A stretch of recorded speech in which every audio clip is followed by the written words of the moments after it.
My channel. સ્વાગત છે તમારું મારી ચેનલમાં અને મારા ગુજરાતી વ્લોગમાં.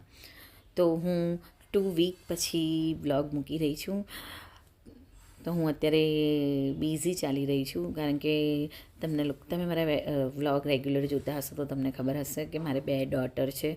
તો એમનામાં હું બિઝી થઈ જતી હોઉં છું, અને આ પણ મારો એક રૂટીન કુકિંગ વ્લોગ રહેશે કે જે હું મારા નાનકડા ઘરમાં કુકિંગ રેસીપી બનાવતી હોઉં છું ને તમારી સાથે થોડી શેર કરતી હોઉં છું. તો એક મોર્નિંગમાં મેં ચા બનાવી હતી અને આજે મેં બનાવ્યા હતા બેસન ચીલા. તો તમે જોઈ શકો છો કે અત્યારે મારી માટે જ બનાવવાનો હતો ગરમ ગરમ બેસન ચીલો. તો એકદમ મોટો મેં સરસ દાણા નાખી અને બનાવી દીધો છે. અને અત્યારે શિયાળો ચાલી રહ્યો છે, તો વિન્ટર સિઝનમાં ફ્રૂટ્સ વેજીટેબલ્સની વાત જ કંઈક ઓર છે. એના કલર જોઈને જ મને એક અનેરી ખુશી થાય છે. તો અત્યારે સફરજન, નારંગી, દ્રાક્ષ, સ્ટ્રોબેરી બધું આવી રહ્યું છે.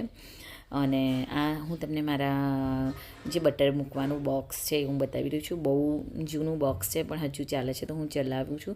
તો આ તમને હું ફરીથી એક મારી ચાની ક્લિપ બતાવી રહી છું. આ સેકન્ડ ડે મોર્નિંગની છે. તો હું એક હાઉસવાઈફનું રૂટીન કેવું હોય છે તે હું આ વ્લોગમાં શેર કરવા જઈ રહી છું, બતાવવા જઈ રહી છું કે બસ એ જ એનું રૂટીન હોય છે.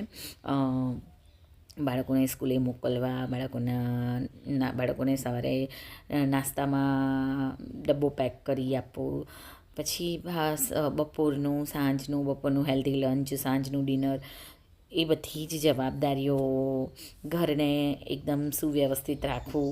તો આજ બધું એક હાઉસવાઈફનું કામ હોય છે. તો તમે જોઈ શકો છો કે મેં ઢોસા બનાવ્યા હતા, જે ચીકુ મીકુના ફેવરેટ છે. તો મીકુ આરામથી ખાઈ રહી છે. અને અહીંયા હું એક વાત ચોક્કસથી આ રેસીપી શેર કરીશ. અહીંયા મેં સિંગદાણાને શેકી લીધા છે, ત્યારબાદ તલને શેકી લીધા છે. શેકેલા સિંગદાણાનો હું પાવડર બનાવવાની છું અને શેકેલા તલનો પાવડર બનાવવાની છું. અહીંયા મારે ઓવનને ક્લીન કરવું છે, એટલા માટે જે મારી પાસે થોડા ખરાબ લીંબુ હતા એ મેં વાડકામાં એડ કરી અને ઓવનમાં મૂકી દઈશું 7 થી 8 મિનિટ માટે, જેથી ઓવન મારું ક્લીન થઈ જશે. તમે જોઈ શકો છો. તો જે શેકેલા સિંગદાણાનો પાવડર છે અને શેકેલા તલનો પાવડર છે એ આપણે મિક્સરમાં બનાવવાનું છે. ત્યારબાદ એને એરટાઇટ કન્ટેનરમાં ભરી અને ફ્રીજમાં મૂકી દેવાનું છે. ને જ્યારે તમારા બાળકો, જેમ કે તમારા બાળકોને તમે દાળ ભાત આપો તો એ બાળકોની થાળીમાં 1 ચમચી શેકેલા સિંગદાણાનો પાવડર ને 1 ચમચી શેકેલા તલનો પાવડર નાખી દેવાનું છે. તો તમારા બાળકોની ગ્રો બહુ સરસ થશે, વૃદ્ધિ થશે, એમની હાઇટ પણ વધશે. અને અહીંયા એક સાંજે મેં મુઠિયા બનાવ્યા હતા. તો મેથીની ભાજીનો આ શિયાળામાં મેં ભરપૂર ઉપયોગ કર્યો છે. તો તમે જોઈ શકો છો. તો જે મેં શેકેલા તલ અને શેકેલા સિંગદાણાનું પાવડર બનાવી લીધું છે મિક્સરમાં, તમે જોઈ શકો છો. એરટાઇટ કન્ટેનરમાં બંધ કરી અને આપણે ફ્રીજમાં એને મૂકવાનું છે. અને જ્યારે બાળકોના ખાવામાં સ્પેશિયલી એડ કરવાનું છે. એકચ્યુઅલી બધા માટે હેલ્ધી છે, તમે પણ લઈ શકો છો. પણ આ છે સિંગદાણાનું, અને આને કચરું ક્રશ કરવાનું છે. એકદમ પીનટ બટર નથી બનાવી દેવાનું, સિંગદાણાનું બટર નથી બનાવવાનું. અને આ છે તલનું, શેકેલા તલનું. પણ જો તમે રેગ્યુલર વ્લોગ જોતા હશો તો તમને ખબર છે કે નિલેશ એક ડૉક્ટર છે, અને એમને જ આ રેસીપી મને બાળકો માટે બનાવવા માટે કીધી છે. હવે દરેક શાકમાં ચીકુ મીકુને હું રોટી સબ્જી આપીશ, તો શાકમાં પણ 1 ચમચી સિંગદાણા અને 1 ચમચી શેકેલા તલનો પાવડર એડ કરીને જ આપીશું, કે જેથી એ લોકોની હાઇટ વધે, એ લોકોને વૃદ્ધિ પણ થાય, એ લોકોનો ગ્રોથ થશે સરસ રીતના. અને આમાં બહુ બધું હોય છે, તો જેથી બીમાર પણ નહીં મળે, એમ બહુ બધું ન્યુટ્રિશિયન હોય છે. તો તમે પણ તમારા બાળકો માટે ચોક્કસ કરો. અને હા, ફ્રીજમાં રાખજો. હાલ તો મેં બહાર મૂક્યું છે, થોડું ગરમ છે એટલે, બાકી એને ફ્રીજમાં રાખજો જેથી એ બગડે નહીં. અને તમે જોઈ શકો છો ખીચડીમાં પણ મેં તમને કીધું છે કે જેટલા ચોખા એટલી દાળ, જેમ કે 2 નાની વાડકી ચોખા તો 2 નાની વાડકી દાળ, એ પ્રમાણે જ ખીચડી બનાવો. અને તમે જોઈ શકો છો કે મુઠિયા બીજે દિવસે વધ્યા હતા, એ મેં ઓવનમાં ગરમ કરી અને ખાધા હતા.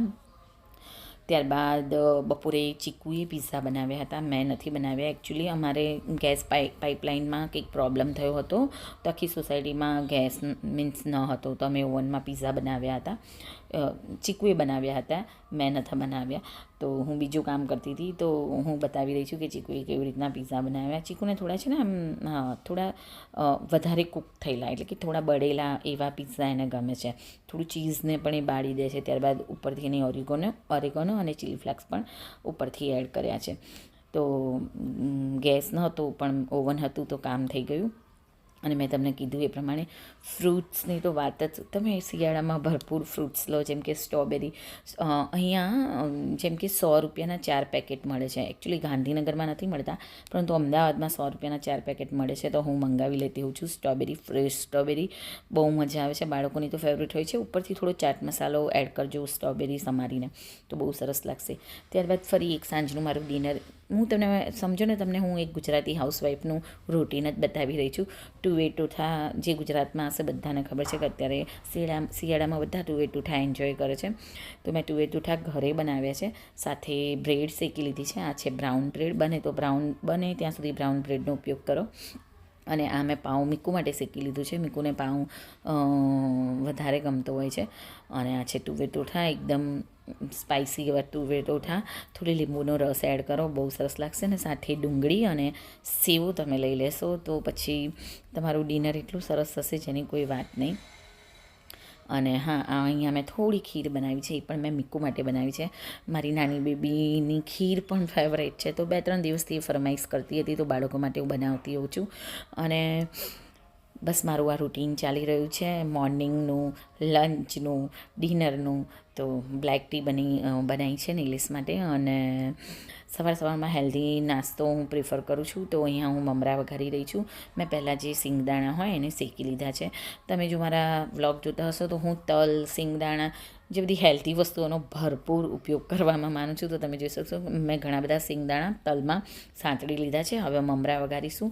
આ છે કોલ્હાપુરી મમરા, જે આઈ થિંક 100 રૂપિયાના 500 ગ્રામ આવે છે. હવે મમરા પણ મોંઘા થઈ ગયા છે. તો ફ્રૂટ્સ, હું વિન્ટરમાં તમને ફ્રૂટ્સ બતાવ્યા વગર રહીશ નહીં, કારણ કે મારે ઘરે ફ્રૂટ્સ આવતું હોય છે. તેલ મૂકી અને પહેલાં લીમડો એડ કરી દઈશું, 2 ચમચી મરચું, અડધી ચમચી હળદર, ટુ ટેસ્ટ મીઠું અને થોડુંક જ ધાણા જીરું એડ કરી અને આપણે મમરાને વઘારી લઈશું. તમે જોઈ શકો છો. તમે આની અંદર દળેલી ખાંડ પણ એડ કરી શકો છો, પરંતુ હું ખાંડ એવોઇડ કરું છું. અને આને સરસ રીતના આપણે થોડી વાર ધીમા તાપે 5 મિનિટ તો થોડું કૂક થવા દઈશું, કે જેથી આપણા મમરા છે એ ક્રન્ચી થઈ જાય.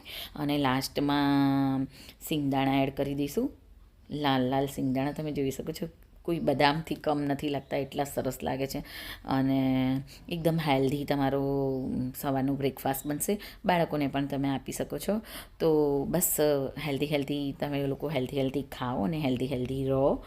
અને તમે જોઈ શકો છો કે આ મારો પ્લાન્ટ જે મેં કિચનમાં મૂક્યો છે એ ધીમે ધીમે ગ્રો થઈ રહ્યો છે, અને એને જોઈને મને બહુ ખુશી થાય છે.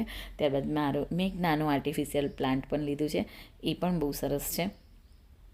બસ તો આ મારું રૂટીન ચાલી રહ્યું છે, રૂટીન ડેઝનું આ મારું રૂટીન કુકિંગ વ્લોગ હતો. આઈ હોપ તમને પસંદ આવ્યો હશે, તમને ગમ્યો હશે. અને હું તમને બહુ જ જલ્દી મળું એક બીજા નવા વ્લોગ સાથે. ત્યાં સુધી બાય, ટેક કેર.